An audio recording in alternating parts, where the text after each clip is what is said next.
बच्चों, good morning. आज के इस वीडियो में हम लोग आपको ऑर्गेनिक केमिस्ट्री का इंट्रोडक्शन देने जा रहे हैं। देखो, ऑर्गेनिक केमिस्ट्री के बारे में अलग से इसलिए पढ़ा जाता है कि अगर शुरुआत इसकी हिस्ट्री देखते हैं तो हिस्ट्री में पाया जाता है कि भाई जब शुरुआत हुई 17th सेंचुरी की बात अगर देखो तो 17th सेंचुरी में बहुत सारे केमिकल कंपाउंड्स जो थे उनकी जो है क्या कर रहा था कि डिस्कवरी चल रही थी। बहुत सारे केमिकल कंपाउंड खोजे जा रहे थे। तो अब उनके स्टडी को जो है लेकर बड़ा जो है प्रॉब्लम क्रिएट होने लगा कि भैया कौन सा कंपाउंड कैसा है, इसको किस कैटेगरी में रखा जाए। तो उसके लिए सबसे पहले जो है ये हुआ कि चलो क्लासीफाई कर दिया जाए। देखो, क्लासीफिकेशन से फ़ायदा क्या होता है कि क्लासीफिकेशन से एक टाइप की चीज़ें एक जगह पर व्यवस्थित हो जाती है, अरेंज्ड हो जाती हैं। तो इससे ये होता है कि चलो अब उनका स्टडी करना है तो भाई चलो एक इस टाइप का कंपाउंड जो होगा या इस टाइप का मटेरियल जो होगा वो इसी के जैसा ही बिहेव करेगा, इसकी एक जनरल क्राइटेरिया फिक्स हो जाएगी। तो क्लासिफिकेशन करना इसीलिए साइंस में बहुत इंपॉर्टेंट होता है। किसी भी जगह पर आप देखिए तो जब भी स्टडी करते हैं तो सबसे पहले क्या होता है कि उसके बारे में जान के उसका क्लासिफिकेशन करते हैं कि भैया ये किसके जैसा है। ठीक है, तो वहाँ पर सबसे पहले 17th सेंचुरी में एक साइंटिस्ट थे लिमरी ने 1675 में केमिकल कंपाउंड्स को 3 पार्ट में डिवाइड किया। उन्होंने बोला कि भैया जो केमिकल कंपाउंड है वो या तो मिनरल से जनरेट होते हैं, या तो प्लांट से जनरेट होते हैं और या तो एनिमल से जनरेट होते हैं। ठीक है, खनिज से, पौधों से या जीवों से। ठीक है, ये 3 ही सोर्स हैं केमिकल कंपाउंड्स के। ठीक, अब जैसे एग्जांपल के लिए मिनरल से कौन कौन से जनरेट हो सकते हैं, H2SO4 हो गया, HNO3 हो गया। ठीक है, ये मिनरल से जनरेट होने वाले हैं। प्लांट से क्या जनरेट होता है, कॉटन हो गया, ठीक है, जूट हो गया, हम्प हो गया। एनिमल से क्या जनरेट होता है, ठीक है, एनिमल से जनरेट होता है हनी, ठीक है, सिल्क, ठीक, ये या वूल एटसेट्रा, तमाम सारी चीज़ें ऐसी आपको मिलेंगी। तो ये जो चीज़ें हैं इस तरह से कह के उन्होंने बोला कि भाई ये 3 ही तरह से आप इनको डिवाइड कर सकते हो। तो थोड़ा सा जो है आराम हुआ। अच्छा, एक चीज़ और ये यहाँ पर ध्यान देना कि एक कंपाउंड है जिलेटिन। काफ़ी बार लोग पूछते हैं कि भैया जिलेटिन क्या चीज़ है। तो जिलेटिन एनिमल से ही जनरेट होने वाला एक कंपाउंड है। ठीक है, जैसा कई जगह पे यूज़ होता है, खाने की जगह, खाने में भी कहीं कहीं यूज़ किया जाता है इसको। ठीक है, तो इस चीज़ को ध्यान रखिएगा, जिलेटिन जो है वो एनिमल से जनरेट होने वाला कंपाउंड है। इसके बाद क्या हुआ कि धीरे धीरे स्टडी बढ़ती गई। 18th सेंचुरी में 1784 में लेवोजियर ने क्या किया कि देखा कि कुछ जो कंपाउंड्स होते हैं, खासकर प्लांट और एनिमल से निकलने वाले जो कंपाउंड होते हैं, उनमें कार्बन, हाइड्रोजन और ऑक्सीजन मेन कंपोनेंट होते हैं। कौन कौन से? कार्बन, हाइड्रोजन और ऑक्सीजन। यही जो 3 कंपोनेंट हैं ये मेन कंपोनेंट के तौर पर दिखाई पड़ते हैं। ऐसा नहीं कि यही कंपोनेंट होते हैं, और सारे भी हैं, लेकिन मेनली कौन है, यही होते हैं, 3 ही, कार्बन, हाइड्रोजन और ऑक्सीजन। तो इनके वजह से ऐसा लेवोजियर ने कहा कि भाई देखो, कंपाउंड जो होते हैं वो मेनली 2 ही टाइप के होते हैं। खासकर केमिकल कंपाउंड की बात हो रही है यहाँ पर, ठीक है ना। तो केमिकल कंपाउंड 2 टाइप के होते हैं, एक होता है ऑर्गेनिक कंपाउंड, दूसरा होता है इनऑर्गेनिक कंपाउंड। यानी आप ये कह सकते हो कि 1784 में, 18th सेंचुरी में 1784 में लेवोजियर ने सबसे पहले ये क्लासिफिकेशन दिया था कि chemical compounds are divided into 2 types. One is organic compound and second is inorganic compound. ठीक है, एक कार्बनिक और दूसरे क्या हो गए, अकार्बनिक यौगिक हो गए। ठीक है, तो इस तरह से करके लेवोजियर ने 1784 में पहला क्लासिफिकेशन ऑर्गेनिक और इनऑर्गेनिक कंपाउंड्स का दिया। ऑर्गेनिक कंपाउंड वो हो गए जो प्लांट या एनिमल से निकलते हैं और उनमें कार्बन, हाइड्रोजन और ऑक्सीजन की प्रमुखता होती है। मेन रूप से कार्बन, हाइड्रोजन और ऑक्सीजन पाया जाता है। जबकि इनऑर्गेनिक कंपाउंड वो होते हैं जो मिनरल ओरिजिन होती है जिनकी, और उनमें मेनली कार्बन, हाइड्रोजन और ऑक्सीजन नहीं पाए जाते हैं। पीरियोडिक टेबल में पाए जाने वाले अन्य एलिमेंट होते हैं। ऐसा नहीं कि हाइड्रोजन नहीं होता या कार्बन नहीं होता या ऑक्सीजन नहीं होता, होता सभी कुछ है, लेकिन मेन कंपोनेंट के तौर पर नहीं होता है। ठीक है, तो इस वजह से उनको इनऑर्गेनिक कंपाउंड कह दिया गया। देखो, यहाँ पर ये भी चीज़ समझनी जरूरी है कि ऑर्गेनिक केमिस्ट्री का जो कह सकते हो कि ना डेवलपमेंट कैसे हुआ। तो डेवलपमेंट में शुरुआत में एक बहुत ही इम्पोर्टेंट नाम आता है बर्जीलियस का। ये जो तरीका है आपका, जो मैं अभी आपको ये बता रहा हूँ इंट्रोडक्शन, हाँ ये सही है कि कहीं पूछा नहीं जाता, लेकिन ऑर्गेनिक केमिस्ट्री का इंट्रोडक्शन इसलिए पढ़ ले रहे हैं क्योंकि आपको पता तो चले कम से कम कि ऑर्गेनिक केमिस्ट्री पैदा कैसे हुई। इसलिए हम आपको इन शॉर्ट में जो है बहुत छोटे में ऑर्गेनिक केमिस्ट्री का डेवलपमेंट बताने चल रहे हैं, ठीक है। तो बर्जीलियस का नाम आता है। बर्जीलियस ने 1815 में 1815 में जैव शक्ति सिद्धांत, वाइटल फोर्स प्रिंसिपल दिया था, वाइटल फोर्स प्रिंसिपल, ठीक है। तो ये क्या था, इनके अनुसार जितना भी ऑर्गेनिक ओरिजिन है, ऑर्गेनिक ओरिजिन का मतलब एग्जांपल के लिए कॉटन, जूट, हनी, सिल्क, वूल, जिलेटिन, हार्मोन, हीमोग्लोबिन, ब्लड, ये सब कुछ जो है ये प्लांट से, सॉरी एनिमल से मिलता है, या कभी कभी कुछ चीज़ें जो हैं जैसे कॉटन या जूट हो गई तो ये सब प्लांट से मिलता है। तो ये सारी जो ओरिजिन है, यानी स्टार्च हो गया, ग्लूकोज हो गया, सुक्रोज हो गया, तो ये सब कुछ प्लांट से मिलने वाला चीज़ है। तो ये सभी कुछ लैब में जनरेट नहीं किया सकते। तो जनरेट नहीं किया सकते तो इन्होंने ये कहा कि जो वाइटल फोर्स है वो एक ऐसी नेसेसरी फोर्स है जो लाइफ, किसी भी लाइफ में रहती है, यानी बायोलॉजिकल सिस्टम में रहती है, ठीक है, या किसी ऑर्गेनिज्म में प्रेजेंट होती है वाइटल फोर्स। और उसी वाइटल फोर्स की वजह से ही लिविंग ऑर्गेनिज्म जो होता है वो इन कंपाउंड्स को जनरेट कर सकता है, ठीक है, जिसको हम लैब में आसानी से जनरेट नहीं कर सकते। बर्जीलियस ने इस बात को कहा क्योंकि उस समय लैब में किसी भी ऑर्गेनिक कंपाउंड को जनरेट नहीं किया जा सका था, ठीक है। लेकिन इसके बाद क्या हुआ कि बर्जीलियस का एक स्टूडेंट था वोहलर, कोहलर भी कहीं कहीं लिखा होता है, वोहलर, ठीक है, WOHLER, वोहलर ने 1828 में 2 इनऑर्गेनिक कंपाउंड्स को रिएक्ट कराया, ठीक है, और रिएक्ट करा के एक ऐसा कंपाउंड बनाया जिससे ऑर्गेनिक केमिस्ट्री की हिस्ट्री में जो पहला कंपाउंड था वो लैब में जनरेट हो सका। पहला कंपाउंड कौन सा ऑर्गेनिक केमिस्ट्री की हिस्ट्री में जनरेट हो पाया था? वो ऑर्गेनिक केमिस्ट्री की हिस्ट्री में जनरेट होने वाला कंपाउंड जो था वो था यूरिया, जिसको लैब में पहली बार जनरेट किया गया, ठीक है। तो कैसे जनरेट किया गया? जब अमोनिया को साइनिक एसिड से, ammonia react with cyanic acid, NH3 react with HOCl, ठीक है, this is called cyanic acid, cyanic acid, और दैट इज अमोनिया, ठीक है। तो अमोनिया और साइनिक एसिड जो है ये आपस में, इनको दोनों को रिएक्ट कराया। किसने रिएक्ट कराया? वोहलर ने रिएक्ट करा के बनाया अमोनियम साइनेट, ठीक है। हाइड्रोजन को NH3 के साथ जोड़ दीजिए, NH4 बचा जो रह गया उसको लिख लीजिए OCl, क्या हो गया? अमोनियम साइनेट, ठीक है। इसको क्या बोला जाएगा? अमोनियम साइनेट कहा जाएगा, ठीक है। तो ये अमोनियम साइनेट बन गया। अमोनियम साइनेट को जब हीट किया जाएगा तो हीट करने पर क्या बनेगा? अमोनिया बनेगी, सॉरी यूरिया बनेगी, ठीक है। तो इसको हीट किया तो रीअरेंज हो गया, रीअरेंज होकर NH2 C double bond O NH2 C double bond O NH2, इसको क्या बोला गया? यूरिया, ठीक है। तो ये पहला कंपाउंड जो था इसको जनरेट किया लैब में वोहलर ने, ठीक। और ये किसका स्टूडेंट था? बर्जीलियस का स्टूडेंट था, जिन्होंने वाइटल फोर्स प्रिंसिपल दिया था, ठीक है। तो इस तरह से करके ऑर्गेनिक केमिस्ट्री की हिस्ट्री में लैब में जनरेट होने वाला पहला कंपाउंड बन गया यूरिया।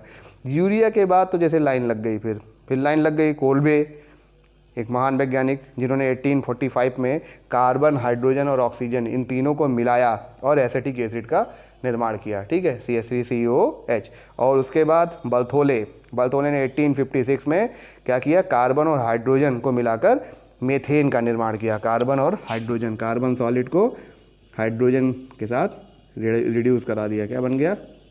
मेथेन बन गई। ऐसे नॉर्मली नहीं बन पाएगा, ठीक है, उसके लिए एक स्पेशल प्रोसेस का यूज़ किया तो मेथेन का निर्माण किया इस तरह से। तो कहने का मतलब ये हुआ कि बाद में क्या हुआ, ऑर्गेनिक केमिस्ट्री में बहुत सारे कंपाउंड्स की फिर लाइन लग गई कि ये कंपाउंड भी लैब में जनरेट हो सकता है, अगला कंपाउंड भी लैब में जनरेट हो सकता है। और अगर हम मॉडर्न ऑर्गेनिक केमिस्ट्री की बात करें तो आज तो आप अपनी लाइफ में, अपनी डेली लाइफ में चारों तरफ जो है वो ऑर्गेनिक केमिस्ट्री के ही कंपाउंड से घिरे हुए हो, ठीक है। आप चाहे किसी भी फील्ड में उठा के देख लो, चाहे किसी भी फील्ड में उठा के देख लीजिए, वहाँ पर आपको ऑर्गेनिक केमिस्ट्री के कंपाउंड्स जो है वो मेन यूज़ में आपको दिखाई पड़ेंगे। जैसे एग्जांपल के लिए आप जितना भी जो है फूड आइटम देखते हो तो उस फूड आइटम में जो मेन सोर्स है वो ऑर्गेनिक कंपाउंड ही है, चाहे फैट हो, चाहे कार्बोहाइड्रेट हो, चाहे प्रोटीन हो, चाहे लिपिड हो, और चाहे आपका विटामिन्स हो, वो सारे कुछ क्या है ऑर्गेनिक कंपाउंड। ऐसा नहीं कि इनऑर्गेनिक मटेरियल नहीं है, लेकिन है बहुत ही कम अमाउंट में ऑर्गेनिक की तुलना में, ठीक है। तो वहाँ पर हम ये कह सकते हैं कि ऑर्गेनिक केमिस्ट्री जो है बहुत मेन रोल प्ले कर रही है हमारी डेली लाइफ में, ठीक। चलिए आगे बढ़ते हैं इसमें। जब ऑर्गेनिक केमिस्ट्री की तुलना की जाती है कि ऑर्गेनिक केमिस्ट्री क्या कर सकती है, तो कहता है कि अगर किसी इनऑर्गेनिक कंपाउंड की अगर एक इनऑर्गेनिक कंपाउंड सिंथेसिस की जाएगी तो उसकी तुलना में 20 इनऑर्गेनिक ऑर्गेनिक कंपाउंड बनाए जाएंगे, ठीक है। एक की तुलना में 20 का निर्माण होगा, ठीक। तो आप समझ सकते हो कि ऑर्गेनिक कंपाउंड्स का बनाना भी आसान है, सिंथेसिस आसान है, और इनका यूज़ जो है वो बहुत इसेंशियल है आपकी लाइफ में, ठीक। अगर अब बात की जाए सिर्फ अपनी डेली लाइफ की ही बात करते हैं तो सबसे पहला पॉइंट हमने जैसे बोला कि फूड स्टफ्स हैं, ठीक है, खाद्य सामग्री। तो उसमें कार्बोहाइड्रेट क्या होता है, अगर ऐसे जनरल बोले तो शुगर, ठीक है। तो सुक्रोज हो गया, ग्लूकोज हो गया, ग्लूकोज, सुक्रोज, स्टार्च, ठीक है, फ्रक्टोज। अब अगर ये चारों चीज़ें आपकी लाइफ से हटा दी जाएं तो समझ लीजिए कि लाइफ में रस ही खत्म हो गया। कार्बोहाइड्रेट क्या कहा जाता है, रोटी, कपड़ा और मकान। इन तीनों का जनरेशन कौन करता है, कार्बोहाइड्रेट कर सकता है, ठीक है, अकेले। कैसे, रोटी, ठीक है, स्टार्च, कपड़ा क्या, अगर मान लेते हैं कि कपड़ा कॉटन है, ठीक है, तो कॉटन क्या है, स्टार्च, ठीक है, और सेल्यूलोज को भी ले लेते हैं, ठीक है ना, क्या है, मकान, सेल्यूलोज से बन जाएगा। क्यों, सेल्यूलोज से क्या बनता है, वुड जनरेट होता है। प्लांट बॉडी पूरी की पूरी किससे बनी है, सेल्यूलोज से, ठीक है। तो अब इसका मतलब ये हो गया कार्बोहाइड्रेट अकेले ही ये तीनों ज़रूरतें पूरी करने में सक्षम है, और किसी भी मनुष्य की जो मेन ज़रूरतें हैं वो यही तीन तो हैं, रोटी, कपड़ा और मकान। तो कार्बोहाइड्रेट यूज़ कीजिए, कार्बोहाइड्रेट जनरेट कीजिए, ठीक है। दूसरा पॉइंट ये है कि फूड में और क्या, दूसरा है प्रोटीन। जैसे आपकी बॉडी बनी है, पूरी की पूरी बॉडी आपकी प्रोटीन से बनी है। आपके जो बाल हैं वो किससे बने हैं, केराटिन से, ठीक है। आपकी हड्डियाँ ओसीन से, ठीक है। आपका ब्लड में आरबीसी में इंपॉर्टेंट कंपाउंड हीमोग्लोबिन, ग्लोब्यूलिन एक प्रोटीन है, ठीक है। मतलब अब हम लोग हाथ पे नहीं गिन पाएंगे भैया। इम्यूनोग्लोबिन आपकी इम्यूनिटी मेंटेन करता है, इम्यूनोग्लोब्यूलिन, जिसके बारे में आजकल बहुत बात हो रही है कि भैया कोरोना है, आपकी कोरोना में इम्यूनिटी अगर मेंटेन रहती है तो ही आप बच पाओगे, वरना दिक्कत होगी। जब तक कि वैक्सीन नहीं आ जाती, तो वैक्सीन ना आए तब तक कि आप सेफ रहिए और ऑनलाइन पढ़िए, ठीक है। तो प्रोटीन हो गया। प्रोटीन के बाद और क्या हो सकता है, फैट हो सकता है। फैट में तो आप जान ही रहे हो, जितना भी आपका ऑयल है, ठीक है, यानी जो भी तेल आप यूज़ कर रहे हो सारा का सारा इसमें आ जाता है। ऑयल हो गया, घी हो गया, ठीक है, सब कुछ जो है वो फैट में आ गया। विटामिन्स हो गए, विटामिन्स क्या है, कहता है the amines which is vital for life, that is called vitamin, ठीक है। वो अमीन जो यानी प्रोटीन का वो पार्ट है, ठीक है, वो अमीन जो जो है आपकी लाइफ के लिए वाइटल है, नेसेसरी हैं, दैट इज़ कॉल्ड विटामिन, ठीक है। तो विटामिन कौन कौन से होते हैं, दो टाइप के होते हैं। कौन कौन से, एक होते हैं वाटर सॉल्युबल और दूसरे होते हैं फैट सॉल्युबल, ठीक है। तो वाटर सॉल्युबल विटामिन में कौन कौन से हैं, विटामिन सी, पहले बी लिख लिया जाए, बी कॉम्प्लेक्स क्यों लिख रहे हैं, क्योंकि बी में बहुत सारे विटामिन आ जाएंगे, और vitamin C. Fat soluble vitamin A, D, E, K, 4 vitamin, ठीक है। तो इस तरह से करके वाटर सॉल्युबल और फैट सॉल्युबल विटामिन हो गए। नाम से ही पता चल रहा है, वाटर सॉल्युबल मतलब वाटर में डिजॉल्व होने वाले, फैट सॉल्युबल मतलब फैट में डिजॉल्व होने वाले विटामिन, ठीक है। अब विटामिन पे आगे चर्चा यहाँ पे नहीं की जाएगी। तो ये तो हो गया फूड, आपकी डेली लाइफ में जो फूड आप यूज़ कर रहे हो, ठीक है। फूड के बाद क्या आ जाता है, और डेली लाइफ में आप क्या यूज़ करते हो, ठीक है। सुबह उठते हो सबसे पहले, तो सुबह उठने के बाद जो आप सोप यूज़ कर रहे हो, ठीक है, जो आप टूथपेस्ट यूज कर रहे हो, ठीक है, ये सब कुछ क्या है, ऑर्गेनिक कंपाउंड ही है। फिर आगे बढ़ते हो तो फिर आप कपड़े पहनते हो, ऑर्गेनिक कंपाउंड है। जो फूड यूज़ कर रहे हो वो भी ऑर्गेनिक कंपाउंड है, ठीक है। जो मेडिसिन यूज़ कर रहे हो तो मेडिसिन में कौन कौन सी मेडिसिन जो हैं वो ऑर्गेनिक कंपाउंड से आती है। तो मेनली जितनी भी मेडिसिन आप जाते हो, चाहे एंटीबायोटिक हो, चाहे एनाल्जेसिक हो, चाहे एंटीपायरेटिक हो, चाहे एंटी इन्फ्लामेंट्री हो, जो भी आप मेडिसिन देखते हो 99% मेडिसिन जो हैं वो ऑर्गेनिक केमिस्ट्री की ही देन होती हैं। ठीक, तो अभी अगर कोई किसान है तो किसान के लिए जो फर्टिलाइज़र्स हैं, तो फर्टिलाइज़र हो गए या वो वीडीसाइड्स हो गए, इंसेक्टिसाइड हो गए, पेस्टिसाइड हो गए, ये सब कुछ जो है वो ऑर्गेनिक केमिस्ट्री से ही जनरेट होता है। ऐसा नहीं, हम ये नहीं कर रहे हैं कि इनऑर्गेनिक केमिस्ट्री किसी काम की नहीं है, काम की है। हम लोग यहाँ पर क्या कर रहे हैं, इन ऑर्गेनिक केमिस्ट्री की इंपॉर्टेंस पढ़ रहे हैं, इंपॉर्टेंस पढ़ रहे हैं कि ऑर्गेनिक केमिस्ट्री की क्या इंपॉर्टेंस है हमारी डेली लाइफ में, मॉडर्न ऑर्गेनिक केमिस्ट्री की इंपॉर्टेंस क्या है हमारी डेली लाइफ में। ठीक है, तो ये तो सारी इंपॉर्टेंस के बारे में बात हो गई। आगे बढ़ते हैं कि आखिर ऑर्गेनिक केमिस्ट्री इतनी ब्रॉड क्यों है, क्या कारण है, सिर्फ ऐसा क्यों हुआ कि सिर्फ कार्बन ही ऐसा कर पाया, कार्बन के नाम से ऑर्गेनिक केमिस्ट्री जनरेट कर ली गई, किसी और के साथ ऐसा नहीं हो पाया। और बहुत सारे एलिमेंट हैं लेकिन जो है वहाँ पर ऑर्गेनिक केमिस्ट्री जैसा कोई ख़ास बात नहीं उनमें, तो क्यों नहीं है ऐसा, क्यों ऐसा नहीं कर पाए वो। ठीक है, तो इसको भी देखा जाए आगे। ऑर्गेनिक केमिस्ट्री की अगर डेफिनेशन लिखोगे तो क्या लिखोगे, the branch of chemistry which deals with the study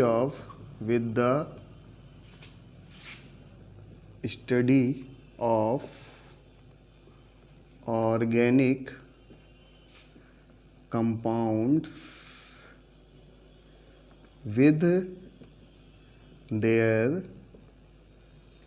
physical and chemical properties are called organic chemistry। ठीक है ना, मतलब रसायन विज्ञान की वह शाखा जिसके अंतर्गत कार्बनिक पदार्थों की भौतिक और रासायनिक गुणों का अध्ययन किया जाता है, वह कार्बनिक पदार्थों का अध्ययन किया जाता है, उनका सिंथेसिस की जाती है, उनका संश्लेषण किया जाता है, उनको बनाने की विधि, उनका उपयोग पढ़ा जाता है, इसी को हम ऑर्गेनिक केमिस्ट्री कहते हैं। ठीक है, तो ऑर्गेनिक केमिस्ट्री के बारे में ये तो हो गई इसकी डिफिनीशन। अब हमने जैसे कहा कि जो है भाई क्यों ऐसा होता है, ये कार्बन ही ऐसा कर पाता है और कोई नहीं कर पाता है, तो कार्बन के बारे में पढ़ लिया जाए कि what is the special property of carbon by which they generate the organic compound. ठीक है, इस जिसकी वजह से ऑर्गेनिक कंपाउंड जनरेट होते हैं, वो कार्बन की स्पेशल प्रॉपर्टी क्या है। ठीक है, तो वो स्पेशल प्रॉपर्टी है जिसको हम बोलते हैं कैटेनेशन। क्या है, कैटेनेशन। ठीक है, हिंदी में श्रृंखलन। ठीक है, बहुत इम्पॉर्टेंट प्रॉपर्टी है ये श्रृंखलन। श्रृंखलन का मतलब होता है कि, या कैटेनेशन का मतलब होता है कि किसी भी एलिमेंट का अपने ही जैसे अपने ही दूसरे एटम से जुड़ना, self combination of elements from one atom to another atom to form broad chain और big chain of elements is known as catenation. ठीक है, तो कैटेनेशन की अगर बात की जाए, जैसे अभी एग्जांपल में हम ले लेते हैं एक एलिमेंट लेते हैं ए।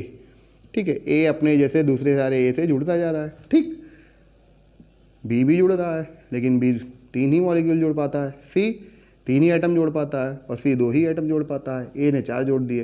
तो इनके बीच में डिफरेंस क्या है, क्यों ऐसा हो पाया। तो देखो एक बहुत इंपॉर्टेंट चीज़ है, क्या, बॉन्ड।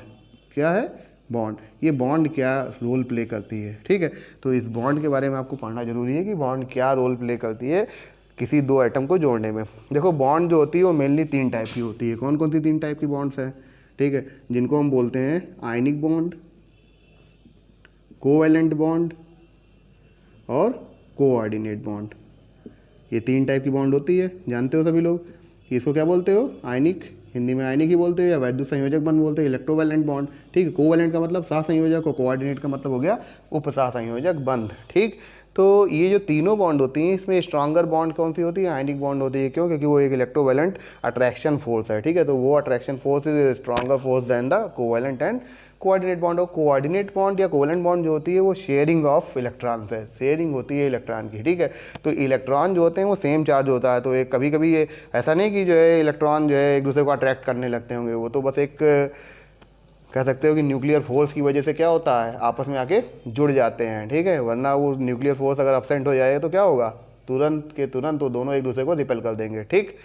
तो आप ये चीज़ तो एकदम क्लियर हो गई भाई। देखो सीधी बात है कि अगर दो चार्ज सेम चार्ज अगर पास में लाए जाएंगे तो वो क्या करेंगे, एक दूसरे को रिपेल तो करेंगे ही। लेकिन हमने जैसे कहा कि वो न्यूक्लियर फोर्स, वो जो न्यूक्लियर फोर्स है वो अंदर खींच के रखता है। न्यूक्लियर फोर्स यानी न्यूक्लियस पर जो चार्ज है, ठीक है, वो जो सेल में घूम रहा इलेक्ट्रॉन है इसको क्या करता है, अपनी तरफ खींच के रखता है। अगर यही न्यूक्लियर फोर्स ना हो तो इलेक्ट्रॉन क्या होगा, बाहर की तरफ भागेगा, तुरंत बाहर भाग जाएगा, ठीक। तो अब जैसे सपोज करो कि एक सेल में दूसरा इलेक्ट्रॉन भी है, तो इन दोनों के बीच में कौन सा फोर्स लग रहा है, रिपल्सन ही लग रहा है। फिजिक्स का यहाँ पर लॉ फेल नहीं हुआ है कि like charge repel to each other. जो एक जैसे चार्ज होते हैं वो एक दूसरे को क्या करते हैं, रिपेल करते हैं। वो यहाँ पर लॉ ऐसा थोड़ी ना कि फेल हो गया भाई। हम कहते नहीं कि एक ऑर्बिटल में दो इलेक्ट्रॉन रख दिए, एक जो है क्लॉकवाइज और दूसरा एंटी क्लॉकवाइज रोटेशन में रख दिया गया। तो अब रख दिया गया क्या मतलब, ये अट्रैक्ट करने लगे एक दूसरे को, अट्रैक्ट नहीं कर रहे हैं, ये रिपेल ही कर रहे हैं, अभी भी रिपेल कर रहे हैं, लेकिन उस न्यूक्लियर फोर्स की वजह से एक ही ऑर्बिटल में बंधे बैठे हुए हैं, ठीक है। तो इसका मतलब ये हुआ कि जब कोवैलेंट बॉन्ड में शेयरिंग होगी या यहाँ पर कोऑर्डिनेट बॉन्ड में पार्शियल शेयरिंग होगी, ठीक है, ये वन साइडेड शेयरिंग होगी, तो उन दोनों में क्या होगा, कुछ ना कुछ वीकनेस रहेगी। और जबकि आयनिक बॉन्ड क्या है, वो एक अट्रैक्शन फोर्स है between the two opposite charge, ठीक है। पॉजिटिव और निगेटिव के बीच में जो अट्रैक्शन फोर्स लगती है वो जो है वो आयनिक बॉन्ड का फॉर्मेशन करती है। तो वो तो भाई जानते हो ये स्ट्रॉन्गर होगा, ये स्ट्रॉन्गर होगा क्योंकि यहाँ पर क्या है, अपोजिट चार्ज है और यहाँ पर सेम चार्ज है, तो वीकर तो होगा ही, ठीक। तो यहाँ पर कोवैलेंट बॉन्ड, क्योंकि ऑर्गेनिक केमिस्ट्री में कार्बन जो है वो एक नॉन मेटल है। अभी आप जब केमिकल बॉन्डिंग चैप्टर पढ़ रहे होगे तो केमिकल बॉन्डिंग चैप्टर में आपको हम बताएंगे कि आयनिक बॉन्ड जो होती है वो मेटल और नॉन मेटल के बीच में बनती है, ठीक है। जबकि कोवैलेंट बॉन्ड जो होती है वो नॉन मेटल के बीच में बनती है। तो ये एक नॉन मेटल है कार्बन, ठीक है। तो कार्बन जब एक नॉन मेटल है तो इसके साथ जो बॉन्डिंग होगी वो कैसी बॉन्ड होगी, कोवैलेंट बॉन्ड ही होगी। इसलिए ऑर्गेनिक केमिस्ट्री में मेनली कोवैलेंट बॉन्ड ही होती हैं। पार्शियल आयनिक बॉन्डिंग होती है, partial polar covalent bond formation होता है। कभी कभी पोलर कोवैलेंट बॉन्ड फॉर्मेशन तो होता है, लेकिन ये कहो कि आयनिक बॉन्ड फॉर्मेशन होता है तो भैया आयनिक बॉन्ड फॉर्मेशन नहीं होता, ठीक। तो अब ये क्लियर हो गया कि भैया इन तीनों में कौन से बॉन्ड है, कोवैलेंट बॉन्ड ही है। अब कोवैलेंट बॉन्ड है तो कोवैलेंट बॉन्ड में कौन सा बॉन्ड स्ट्रॉन्गर होगा, तो भैया एक चीज़ यहाँ पर और इंपॉर्टेंट आती है जिसे बोलते हैं बॉन्ड एनर्जी, ठीक है। बॉन्ड एनर्जी कौन सी एनर्जी होती है, the energy which is used for the dissociation of generation of bond, ठीक है। तो वो एनर्जी जो रिलीज होती है बॉन्ड की जनरेशन में, that is known as bond energy, ठीक है। तो अब वो जो बॉन्ड एनर्जी है अगर वो किसी की ज़्यादा होती है तो वो बॉन्ड जो होता है वो स्ट्रॉन्गर बॉन्ड होता है, और अगर वो किसी की वीकर होती है तो वो बॉन्ड जो होता है, किसी की कम होती है तो वो वीकर बॉन्ड होता है, ठीक है। इसको अभी देखते हैं आगे। तो अभी जैसे कि हम लोगों ने कहा कि बॉन्ड एनर्जी की बात कर रहे हैं, तो बॉन्ड एनर्जी क्या होती है, बॉन्ड एनर्जी होती है the energy which is released from making the bond, ठीक है। तो जब बॉन्ड फॉर्मेशन हो रहा होता है उस समय जो एनर्जी रिलीज होती है that is known as bond energy. तो यहाँ पर जो बॉन्ड एनर्जी दिखाई पड़ रही है, कार्बन एटम जो है, जब दो एटम कार्बन के ऐड होंगे तो उनकी जो बॉन्ड एनर्जी होगी वो 85 होगी, 85 किलो कैलोरी पर मोल। जबकि सिलिकॉन की 54 होगी, सल्फर की 54 होगी, फास्फोरस की 50 होगी, नाइट्रोजन की 39 होगी और ऑक्सीजन की 35 होगी। यहाँ पर आप देख रहे हो कि सारे के सारे नॉन मेटल्स हैं, ठीक है। तो नॉन मेटल इसलिए यूज किया गया क्योंकि सिर्फ कोवैलेंट बॉन्ड की बात हो रही है, ठीक है। तो कोवैलेंट बॉन्ड जो होता है वो नॉन मेटल्स के बीच में बनता है, इस वजह से हम लोग यहाँ पर सिर्फ नॉन मेटल्स की बॉन्ड एनर्जी की चर्चा कर रहे हैं, ठीक है। तो यहाँ पर देखने में आपको दिख रहा होगा साफ साफ कि जो रिलीजिंग एनर्जी है वो सबसे ज़्यादा किसकी है, कार्बन की है, 85 किलो कैलोरी पर मोल, ठीक। जबकि और सारे जो एलिमेंट्स हैं उनकी एनर्जी जो है वो धीरे धीरे डाउन होती जा रही है। तो जिनकी बॉन्ड एनर्जी जितनी ज़्यादा होगी वो उतने ही ज़्यादा स्ट्रॉन्गर बॉन्ड होंगे। बॉन्ड एनर्जी ऐसे लिखते हैं, bond energy is directly proportional to the strength of bond, strength of bond, ठीक है। बॉन्ड की स्ट्रेंथ उतनी ही ज़्यादा होगी, मतलब कि उतना ही ज़्यादा बॉन्ड स्ट्रांग होगा जितनी ज़्यादा बॉन्ड एनर्जी रिलीज होगी, ठीक है। तो ऐसी कंडीशन में ये हुआ कि भाई कार्बन की बॉन्ड एनर्जी सबसे ज़्यादा है, तो अगर उसने एक बार चेन बना ली तो चेन टूटने वाली नहीं है, ठीक है, आसानी से तो टूटने वाली नहीं है। तो एक पहला पॉइंट तो कार्बन के लिए हो गया जिसकी वजह से कैटेनेशन हो रहा है, ठीक है। दूसरा पॉइंट ये है कि कार्बन का, वैसे कार्बन के ग्रुप में वो सारे के सारे हैं, कार्बन, सिलिकॉन, ठीक है, वो सारे के सारे एलिमेंट जो कार्बन के ग्रुप में हैं प्रेजेंट, वो सारे के सारे आपके साथ कैटेनेशन दिखा सकते हैं, ऐसा नहीं कि नहीं दिखा सकते हैं। कार्बन के साथ कौन है? कार्बन, सिलिकॉन, जर्मेनियम, टिन और लेड, ये कार्बन का ग्रुप है, ठीक। इसमें यही दोनों क्या है, ये नॉन मेटल है, ये मेटलॉइड है, ये भी मेटलॉइड है, ये दोनों मेटल्स हैं, ठीक। तो मेटल की बात ही नहीं करनी है हमको, हमें किसकी बात करनी है? नॉन मेटल्स की। तो नॉन मेटल और तो उसमें कुछ कुछ ऐसे मेटलॉइड भी है, जो सिलिकॉन है, तो सिलिकॉन को भी हम लोग यूज़ कर रहे हैं, लेकिन सिलिकॉन जो है वो कैटेनेशन के रोल को प्ले नहीं कर पाएगा, ठीक है। सिलिकॉन भी बड़ा इंपॉर्टेंट एलिमेंट है, लेकिन यहाँ पर हम लोग सिलिकॉन के बारे में बात नहीं कर रहे हैं, हम लोग बात कर रहे हैं जो ऑर्गेनिक केमिस्ट्री में पाए जाते हैं कंपाउंड्स, कौन एलिमेंट्स। तो कौन कौन से एलिमेंट ऑर्गेनिक केमिस्ट्री में पाए जाते हैं? हमने पढ़ा शुरुआत में कार्बन, हाइड्रोजन और ऑक्सीजन। तो कार्बन के साथ यहाँ पर हाइड्रोजन दिख नहीं रहा होगा, लेकिन आपको ऑक्सीजन जरूर दिख रहा होगा। तो ऑक्सीजन की कैटेनेशन पावर कार्बन से क्या है? बहुत कम है, ठीक, क्योंकि इसकी बॉन्ड एनर्जी बहुत कम है। ऐसे ही जितने भी एलिमेंट्स ऑर्गेनिक केमिस्ट्री में आपके मिलने वाले हैं, वो सारे के सारे जो है उनकी कैटेनेशन पावर बहुत कम होती है, जिसकी वजह से चेन का फॉर्मेशन नहीं हो पाता और इसी वजह से वो एक अलग टाइप की केमिस्ट्री क्रिएट नहीं कर सकते, जैसे कि ऑर्गेनिक केमिस्ट्री क्रिएट की गई है कार्बन के द्वारा। दूसरा पॉइंट ये है कि अगर कार्बन की बात करें तो कार्बन जो है वो एक टेट्रावेलेंट एलिमेंट है, जैसे कि वो सारे ही हैं टेट्रावेलेंट। तो टेट्रावेलेंट एलिमेंट होने की वजह से ये 4 बॉन्ड आपस में बना सकता है, ठीक है। हाँ, ये सही कह रहे हो कि 4 बॉन्ड ऐसे नहीं बन सकती, एक चीज़ ये ध्यान रखना, ऐसे ऐसे ऐसे करके 4 बॉन्ड नहीं बन सकती, ठीक। अब क्यों नहीं बन सकती इसके बारे में डिस्कशन केमिकल बॉन्डिंग में होगा, यहाँ पर नहीं कर सकते हम यहाँ पर कोई डिस्कशन। लेकिन कार्बन इस तरह से करके 4 बॉन्ड कार्बन के साथ ही बना सकता है, तो एक नेट लाइक स्ट्रक्चर भी बना सकता है। तो कार्बन कितने तरह के स्ट्रक्चर जनरेट कर सकता है? ओपन चेन स्ट्रक्चर बना सकता है, ब्रांच चेन स्ट्रक्चर बना सकता है, क्लोज्ड चेन स्ट्रक्चर बना सकता है, और हेट्रोसाइक्लिक चेन भी, एक हेट्रोसाइक्लिक क्लोज चेन स्ट्रक्चर भी फॉर्म कर सकता है, ठीक है। तो इस चीज़ का आप ध्यान रखिए कि कार्बन जो है वो ही ऐसा करने में सक्षम है। अब इसको हम कंपेयर कर देते हैं कि ऑर्गेनिक कंपाउंड और इनऑर्गेनिक कंपाउंड में क्या डिफरेंस होता है। तो हम लोग ऑर्गेनिक कंपाउंड में जब देखते हैं, इनऑर्गेनिक ऑर्गेनिक कंपाउंड में कंपेयर करने चल रहे हैं, ठीक है। तो ऑर्गेनिक और इनऑर्गेनिक कंपाउंड में कंपेयर करते वक्त हम देखे हैं, सबसे पहला पॉइंट जो प्रॉपर्टीज इधर दिखी है, इन प्रॉपर्टीज में सबसे पहले मेल्टिंग पॉइंट। मेल्टिंग पॉइंट मतलब क्या होता है? गलनांक, ठीक है। तो ऑर्गेनिक कंपाउंड जो होते हैं उनका मेल्टिंग पॉइंट जो होता है लो होता है, इनऑर्गेनिक का हाई होता है। क्या रीजन होता है इसका रीजन मेन ये है कि ऑर्गेनिक कंपाउंड जो होते हैं वो कोवैलेंट नेचर के होते हैं और इनऑर्गेनिक कंपाउंड जो होते हैं वो आयनिक नेचर के होते हैं। तो कोवैलेंट नेचर के होने की वजह से इनका लैटिस जो होता है वो वीक होता है, उनका लैटिस जो होता है वो काफ़ी स्ट्रांग होता है, इसीलिए उसे ब्रेक करना भी मुश्किल होता है, और उनका मेल्टिंग पॉइंट इसीलिए लो होता है ऑर्गेनिक कंपाउंड्स का, और इनऑर्गेनिक कंपाउंड्स का मेल्टिंग पॉइंट हाई होता है। सेम रीजन बॉइलिंग पॉइंट के लिए होता है, बॉइलिंग पॉइंट में भी ऑर्गेनिक कंपाउंड का बॉइलिंग पॉइंट लो होता है, इनऑर्गेनिक कंपाउंड का बॉइलिंग पॉइंट हाई होता है। इसी तरह से सॉल्युबिलिटी की बात करें तो सॉल्युबिलिटी जो है ऑर्गेनिक कंपाउंड मेनली जो होते हैं वो नॉन पोलर नेचर के होते हैं। नॉन पोलर नेचर का मतलब कैसा? अध्रुवीय प्रकृति की बात हो रही है यहाँ पर, ठीक है। ध्रुवीय और अध्रुवीय प्रकृति में क्या अंतर है इसको समझ लीजिए। देखिए क्या होता है कि जब कभी कोई मान लीजिए एक मॉलिक्यूल है ए और बी, ठीक है, तो ए पर पार्शियल पॉजिटिव और बी पर पार्शियल निगेटिव, अगर ऐसा चार्ज आ जाता है तो उसको हम क्या बोलते हैं? पोलर मॉलिक्यूल, ठीक है। क्या बोलते हैं? पोलर मॉलिक्यूल कहते हैं। लेकिन अगर ऐसा नहीं होता है तो उसको हम नॉन पोलर ही बोलते हैं। जब कोई चार्ज ना आए कोवैलेंट कंपाउंड पर तो उसे हम नॉन पोलर बोलेंगे, लेकिन अगर कोई चार्ज आ जाता है तो उसे हम पोलर बोलते हैं, यानी एक पोल फॉर्मेशन हो जाए पॉजिटिव और निगेटिव चार्ज के बीच में, तो that is known as polar molecule. तो अब ये क्या कह रहा है कि जो ऑर्गेनिक मॉलिक्यूल है वो इनसॉल्युबल है पोलर सॉल्वेंट में, और वाइस वर्सा मतलब कि सॉल्युबल है किसमें? नॉन पोलर सॉल्वेंट में। किसमें सॉल्युबल है? नॉन पोलर सॉल्वेंट में, ठीक है। तो ये चीज़ को ध्यान रखिएगा कि जो ऑर्गेनिक कंपाउंड होता है, ऑर्गेनिक जितने भी कंपाउंड है, कुछ को छोड़ दिया, देखो एक्सेप्शन हर जगह मिलेगा आपको कहीं ना कहीं, ठीक है, तो उसको छोड़ दीजिए। जैसे शुगर है, तो शुगर जो है वो पोलर मॉलिक्यूल में, पोलर जो है सॉल्वेंट में भी सॉल्युबल हो जाएगी। जैसे वाटर है, वाटर क्या है? एक पोलर सॉल्वेंट है, ठीक है, ध्यान रखना, वाटर एक पोलर सॉल्वेंट है, ठीक। और उस पोलर सॉल्वेंट में आपका शुगर जो है वो सॉल्युबल हो जाता है, ठीक है। अब इसका एग्जांपल और दूसरा भी हम दे सकते हैं, जैसे कि कौन नहीं सॉल्युबल होता है।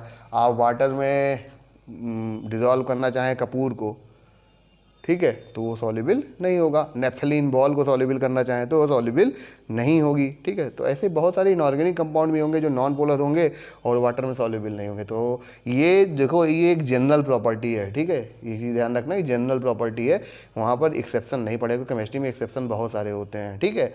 अब जैसे मनुष्य हैं, मनुष्य के लिए ही अगर हम कह दें कि भाई सारे मनुष्य जो हैं वो अच्छी प्रकृति के होते हैं, सभी ईमानदार होते हैं, तो क्या सभी ईमानदार होते हैं? सभी ऑनेस्ट होते हैं? नहीं है, ऐसा नहीं है, कुछ लोग बेईमान भी हैं ना। तो इसका मतलब ये भी यही चीज़ है, एलिमेंट्स के ऊपर लागू होती है। एलिमेंट बहुत तरह के होते हैं। कितने टाइप के एलिमेंट्स अभी पीरियड टेबल में? 118 टाइप के एलिमेंट्स हैं। तो 118 टाइप के एलिमेंट, सबका नेचर सेम होगा, ये कैसे पॉसिबल है? ठीक है, तो बहुत सारे एक्सेप्शन होंगे, जरूर होंगे। हम कहेंगे सारे मेटल होंगे तो नहीं होंगे, सारे नॉन मेटल होंगे तो नहीं होंगे, सारे मेटलॉइड होंगे नहीं होंगे, ठीक है। तो ये सारी चीज़ें, इसको ध्यान रखना पड़ेगा। ये जनरल प्रॉपर्टी पड़ता है, तो जनरल प्रॉपर्टी जो है वो मैक्सिमम पर लागू होगी, लेकिन कुछ ऐसे होंगे जिन पर लागू नहीं होती है, ठीक है। तो कह रहा है कि organic compound insoluble in polar solvent and soluble in non polar solvent, whereas inorganic compound are soluble in polar solvent, ठीक है। इनऑर्गेनिक कंपाउंड जैसे NaCl एग्जांपल के लिए हो गया, KCl हो गया, KNO3 हो गया, K2SO4 हो गया, तो ये सारे के सारे जो कंपाउंड जो हैं वो सॉल्युबल है किसमें? पोलर सॉल्वेंट में, और इनसॉल्युबल है नॉन पोलर सॉल्वेंट में। अब जैसे नमक को आप मिट्टी के तेल में डाल दीजिए, केरोसिन में डाल दीजिए, तो क्या सॉल्युबल होगा? बिल्कुल नहीं सॉल्युबल होगा, ठीक है। इसी का ध्यान रखा जाए। इसी तरह से फ्लेमेबिलिटी आती है, ज्वलनशीलता की बात आती है। तो ऑर्गेनिक कंपाउंड काफ़ी इनफ्लेमेबल होते हैं, मतलब बहुत तेज़ी से जलते हैं, ठीक है, नॉन फ्लेमेबल, ठीक। और जो इनऑर्गेनिक कंपाउंड है वो ज़्यादातर नॉन फ्लेमेबल, अज्वलनशील प्रकृति के होते हैं, वो ज्वलनशील नहीं होते, ज़्यादातर की बात कही जा रही है यहाँ पर, ठीक।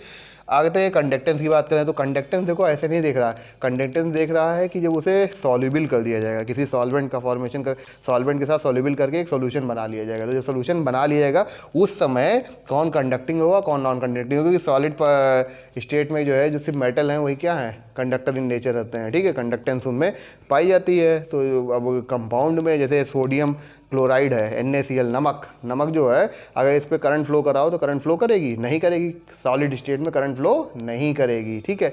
लेकिन अगर वो मेल्ट हो गया या सॉल्यूशन स्टेट में चला गया तो उस समय क्या होगा? वो क्योंकि आयनाइज हो चुका होगा, और आयनाइज होगा इस वजह से करंट फ्लो कर पाएगी, ठीक है। तो करंट को किसी भी जगह पर फ्लो करने के लिए, इलेक्ट्रिसिटी को फ्लो करने के लिए क्या चाहिए? इलेक्ट्रिसिटी को फ्लो करने के लिए या तो फ्री इलेक्ट्रॉन हो वहाँ पर, या तो आयन हो। दो चीज़ें अगर नहीं है तो फिर वहाँ पर इलेक्ट्रिसिटी फ्लो नहीं कर पाएगी, ठीक है।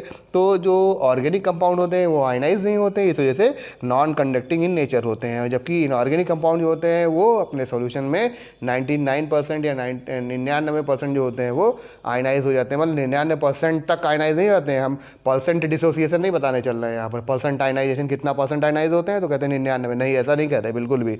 यहाँ पर जितने भी कंपाउंड्स हैं उनकी संख्या के आधार पे हम कह सकते हैं कि जो इनऑर्गेनिक कंपाउंड होते हैं, ज़्यादातर इनऑर्गेनिक कंपाउंड जो होते हैं वो आयनाइज होते हैं अपने सॉल्यूशन में, ठीक है। और जब सॉल्यूशन में आयनाइज होंगे तो फ्री आयन फॉर्मेशन हो जाएगा। फ्री आयन की वजह से वो जो सॉल्यूशन होगा वो गुड कंडक्टर होगा, किसका? इलेक्ट्रिसिटी का गुड कंडक्टर होगा। फिर बात आती है आइसोमेरिज्म की। आइसोमेरिज्म किसे कहते हैं? आइसोमेरिज्म जो होती है the phenomenon in which the compound having same molecular formula but different structural formula, और स्टीरियो आइसोमेरिज्म, ठीक है। स्टीरियो फार्मूला कहने का मतलब ये हुआ कि वे सभी यौगिक जिनका अणु सूत्र एक समान हो परंतु संरचना सूत्र भिन्न होता है, ऐसे यौगिक जो होते हैं उन्हीं, यह परिघटना क्या कहलाती है? समावयवता कहलाती है। और या वो जो यौगिक होते हैं उन्हें समावयवी कहते हैं, ठीक। तो आइसोमेरिज्म वही कंपाउंड शो करता है जो ऑर्गेनिक इन नेचर होता है। इनऑर्गेनिक कंपाउंड में कोऑर्डिनेशन कंपाउंड को छोड़ दिया जाए, जो कोऑर्डिनेट कंपाउंड होते हैं, उसका संयोजक यौगिक होते हैं, इनको छोड़ दिए तो इनऑर्गेनिक कंपाउंड जो होते हैं वो आइसोमेरिज्म शो नहीं करते। ठीक है, इस चीज़ को ध्यान रखिएगा, आगे इसको आइसोमेरिज्म तो पढ़ना ही पढ़ना है हम लोगों को।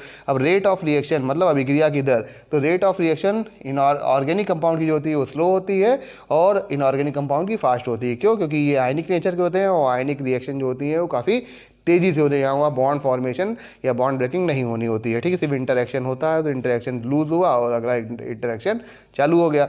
लेकिन यहाँ पर क्या होता है कि यहाँ बॉन्ड ब्रेक भी होती है और अगली बॉन्ड फॉर्म भी होती है। इस वजह से ये जो रिएक्शन होती है इसमें थोड़ा टाइम लगता है, इसीलिए ये जो ऑर्गेनिक कंपाउंड की रेट ऑफ रिएक्शन होती है वो स्लो होती है। ठीक, तो इस तरह से करके हम लोगों ने ऑर्गेनिक और इनऑर्गेनिक कंपाउंड को कंपेयर कर लिया कि क्या क्या डिफरेंस हो सकता है। ठीक, आगे बढ़ रहे हैं क्योंकि ऑर्गेनिक कंपाउंड का इंट्रोडक्शन पढ़ रहे हैं, ऑर्गेनिक केमिस्ट्री का इंट्रोडक्शन पढ़ रहे हैं। हमने आपको यहाँ पर कई सारी चीज़ें बताई, जैसे कि जो है बॉन्ड का नेचर बता दिया, कैटिनेशन पावर बता दी। ठीक है, उसके बाद एक इम्पॉर्टेंट पॉइंट है ऑर्गेनिक कंपाउंड्स के लिए ये कि वहाँ पर जो मॉलिक्यूल फॉर्म होता है वो काफ़ी कॉम्प्लेक्स होता है। ठीक है, जैसे एग्जाम्पल के लिए आप कार्बोहाइड्रेट ले लेते हो, आप प्रोटीन ले लेते हो, आप फैट ले लेते हो, ये सारे जो भी मॉलिक्यूल हैं वो कैसे हैं, बहुत कॉम्प्लेक्स हैं। हाइड्रोकार्बन की बात नहीं कर रहे हैं यहाँ पे, क्योंकि हाइड्रोकार्बन तो बहुत कॉम्प्लेक्स नहीं होता, लेकिन ऐसे जो नेचुरल मॉलिक्यूल हैं ये काफ़ी कॉम्प्लेक्स इन नेचर होते हैं। ठीक है, काफ़ी हाई मॉलिक्यूलर वेट होता है।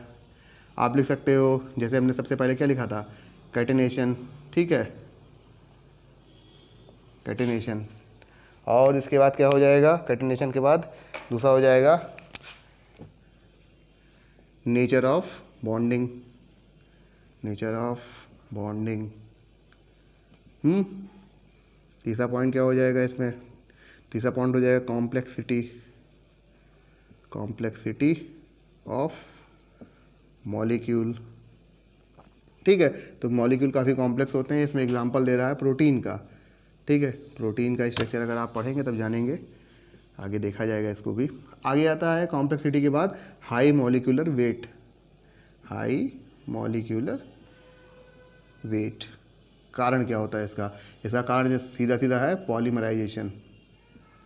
पॉलीमराइजेशन, ठीक है, पॉलीमराइजेशन का मतलब क्या हो गया, बहुलकीकरण।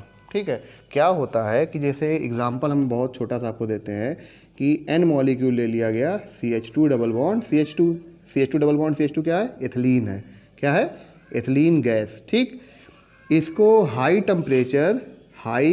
टेम्परेचर और हाई प्रेशर पर क्या कर दिया जाएगा, कंप्रेस करा दिया जाएगा। रिएक्ट कराने पर क्या होगा, रिएक्ट कराने पर यहाँ पर आपको एक ऐसा कंपाउंड मिलेगा जिसके बारे में आपने अभी तक पढ़ा ही नहीं था। पढ़ाने का मतलब ये कि ऐसा हो सकता था, ये सोचा ही नहीं जा सकता। ठीक है, इसको बोलते हैं पॉलीएथिलीन। क्या बोलते हैं, पॉलीएथिलीन। ठीक, अब ये पॉलीएथिलीन जो होता है ये काफ़ी हाई मॉलिक्यूलर, पॉलीमर तभी बना माना जाता है जब उसका मॉलिक्यूलर वेट कम से कम 10,000 से ऊपर हो, मोर देन 10,000 या इक्वल टू 10,000। 10,000 से अगर कम हुआ तो उस कंडीशन में उसको हम पॉलीमर नहीं मानते। तो अब ये जान ही सकते हो कि भाई पॉलीमर जो अगर ये होगा, और इसका मॉलिक्यूलर वेट कितना होगा, 12 24 और 4 28। इसलिए इनका मॉलिक्यूलर वेट 28 हुआ और इसका 10,000। सोच सकते हो ना कितना मॉलिक्यूलर वेट बढ़ गया। इसका मतलब ये कि मॉलिक्यूलर वेट बढ़ने का भी कारण क्या है, पॉलीमराइजेशन। कॉम्प्लेक्सिटी का कारण भी पॉलीमराइजेशन हो सकता है। ठीक है, और एक प्रोसेस जो हमने अभी बोला था पांचवा, आइसोमेरिज्म। ठीक, आइसोमेरिज्म का मतलब क्या होगा, समाव्यवता। तो समाव्यवता क्या है, the phenomenon in which the compound having same molecular formula but different structural or stereo formula, that is known as isomerism, and the molecule is known as isomer। ठीक है, तो वो मॉलिक्यूल जो है वो आइसोमर कहलाएगा, समावेवी कहलाएगा, और यह परिघटना समाव्यवता कहलाएगी। ठीक, ये पॉइंट भी आपका क्लियर हो गया। और अब आती है बारी होमोलॉगस सीरीज की। ठीक है, ये काफ़ी इंपॉर्टेंट पॉइंट है, जिसे बोलते हैं होमोलॉगस सीरीज। होमोलॉगस सीरीज में बताया जाता है कि जितने भी ऑर्गेनिक कंपाउंड होते हैं उनमें जो है एक फैमिलियर रिलेशन होता है। जैसे एग्जांपल के लिए एल्कीन और एल्काइन ले लेते हैं, तो एल्केन का जनरल फार्मूला CnH2n+2 होता है, जानते ही हैं आप लोग। अगर इसमें किसी भी एल्केन, जैसे n की वैल्यू 1 रख दिया और अगली बार n की वैल्यू 2 रख दिया, तो n की वैल्यू 1 और 2 के बीच में जो डिफरेंस होगा वो CH2 का डिफरेंस होगा। अगर n की वैल्यू 1 जब रखी गई, उस मॉलिक्यूल जो फार्मूला आएगा उसमें CH2 जोड़ दोगे तो अगला मिल जाएगा, अगले में CH2 जोड़ दोगे तो n = 3 मिल जाएगा। इसको देखिए प्रूफ करते हैं हम लोग, ठीक है। प्रूफ किया जाए इसको कैसे हो सकता है। देखिए जब n की वैल्यू 1 रखते हैं तो ये जो जनरल फार्मूला है CnH2n+2 तो क्या हो जाएगा CH4 हो जाएगा। जब n की वैल्यू 2 रखी जाएगी तो क्या हो जाएगा C2H6 CH3 single bond CH3। तो देख रहे हो ना, यहाँ पर जब n की वैल्यू 1 थी तो क्या था फॉर्मूला CH4। अगर इसमें CH2 और जोड़ देते तो क्या 2 कार्बन और 6 हाइड्रोजन C2H6 हो जाता कि नहीं हो जाता। अगली बार फिर हम CH2 जोड़ दें इसमें C2H6 तो क्या हो जाएगा C3H8। n की वैल्यू अगर 3 रखते तो क्या आता C3H8। बात समझ में आ गई ना। तो अगर ये जो डिफरेंस है वो सेम रहता है तो that is known as homologous series. कहा जाता था series in which the to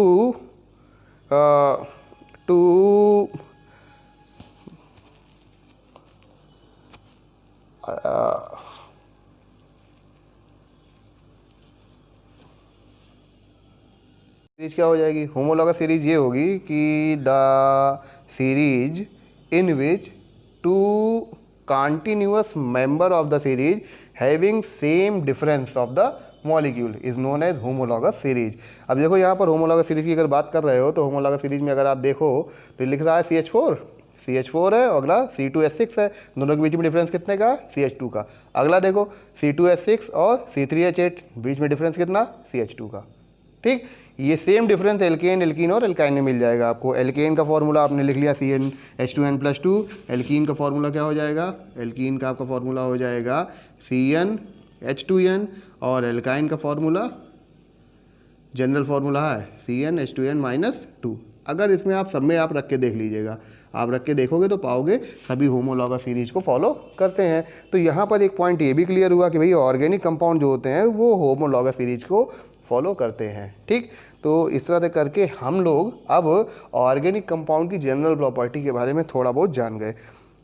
organic compound का सोर्स भी आप जानते हो, 2 ही तरह के सोर्स होते हैं, या तो एक नेचुरल सोर्स होता है, दूसरा आर्टिफिशियल यानी सिंथेसाइज किया जाता है। ठीक है, और इसका इम्पोर्टेंस भी आप जानते हो कि आप चाहे कोई फूड यूज़ कर रहे हो, चाहे कोई क्लॉथ यूज़ कर रहे हो, चाहे कोई डाई यूज़ कर रहे हो, चाहे कोई मेडिसिन यूज़ कर रहे हो, चाहे डिओड्रेंट यूज़ कर रहे हो, परफ्यूम यूज़ कर रहे हो, चाहे फ्यूल यूज़ कर रहे हो, चाहे आप मेडिसिन यूज़ कर रहे हो, चाहे आप विस्फोटक पदार्थ यानी एक्सप्लोसिव मटेरियल यूज़ कर रहे हो, कुछ भी आप यूज़ कर रहे हो। एक्सप्लोसिव मटेरियल में DDT आ गए, सॉरी DDT कह रहे हैं, DDT तो आपका वो हो गया इंसेक्टिसाइड हो गया।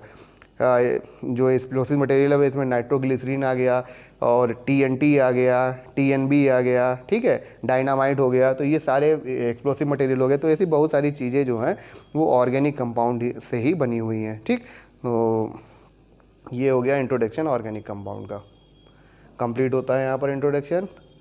अब आप लोगों को मैं यहाँ से ऑर्गेनिक केमिस्ट्री स्टार्ट कर रहा हूँ। ठीक है, इनऑर्गेनिक केमिस्ट्री का पोर्शन छूटा हुआ है। ऑर्गेनिक केमिस्ट्री का इंट्रोडक्शन कंप्लीट होने के बाद ही इनऑर्गेनिक केमिस्ट्री स्टार्ट की जाएगी। ठीक है, तो इसलिए आप लोग इस चीज़ को देखिए और पढ़ लीजिए ध्यान से। Thank you.